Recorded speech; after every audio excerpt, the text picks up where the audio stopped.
Pemirsa, pemerintah berencana kembali mengadakan ujian nasional atau UN. Rencana pengadaan kembali UN belum akan dilakukan pada tahun 2025.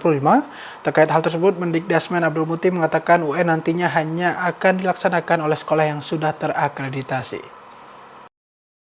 Yang pertama kami tegaskan bahwa yang menjadi penyelenggara ujian itu adalah satuan pendidikan yang terakreditasi. Jadi satuan pendidikan yang tidak terakreditasi itu tidak bisa menjadi penyelenggara ujian nasional. Nah, yang kedua, saya tadi sampaikan bahwa yang kami lakukan adalah evaluasi hasil belajar. Nah, evaluasi hasil belajar itu bentuknya bisa bermacam-macam.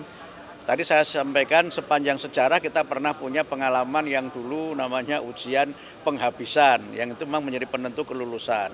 Pernah juga kita punya namanya ujian nasional atau ujian negara dan ujian sekolah. Nah, ujian negara itu kan dilakukan untuk sekolah-sekolah swasta, itu dia kemudian ikut ujian negara sehingga ijazahnya diakui.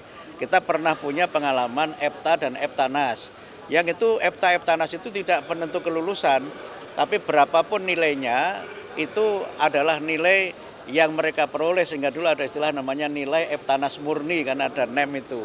Yang itu nanti menjadi patokan dia bisa diterima di sekolah mana, di perguruan tinggi mana, karena masing-masing sekolah itu punya standar.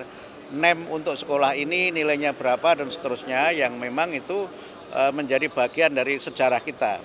Setelah kemudian EPTA-EPTANAS ditiadakan kan diganti dengan ujian nasional. Dulu ujian nasional itu menjadi penentu kelulusan dan kemudian dievaluasi lagi kan. Ujian nasional tidak menjadi penentu kelulusan, tapi kemudian ada namanya ujian sekolah berstandar nasional. Kelulusan itu tidak ditentukan dari ujian nasional, tapi ditentukan dari ujian sekolah.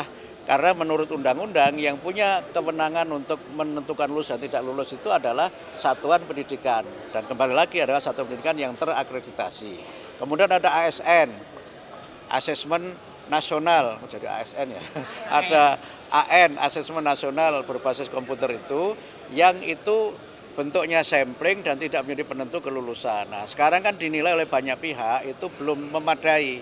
Misalnya waktu kami ketemu dengan tim seleksi nasional masuk perguruan tinggi, mereka memerlukan hasil belajar yang sifatnya individual.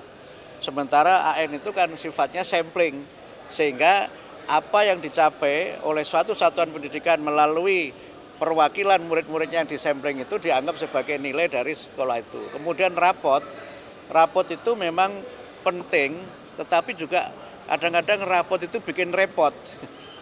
Bikin repotnya apa? Karena banyak yang menyoal objektivitas guru dalam membuat nilai rapot itu, gitu kan, sehingga banyak istilahnya kami menyebut dengan guru-guru banyak yang sedekah nilai, bukan jangan pakai markup ya, tapi sedekah nilai gitu ya. Harusnya kemampuan dia itu misalnya nilainya itu 6, tapi demi dalam rangka misalnya meningkatkan kemampuan murid itu kemudian diangkat jadi nilainya 9 dan seterusnya. Karena itu maka kami sudah mengkaji semua pengalaman sejarah itu, termasuk kekhawatiran masyarakat, dan nanti pada akhirnya kami akan memiliki, ini saya buka saja ya, memiliki sistem evaluasi baru yang dia akan berbeda dengan sebelumnya.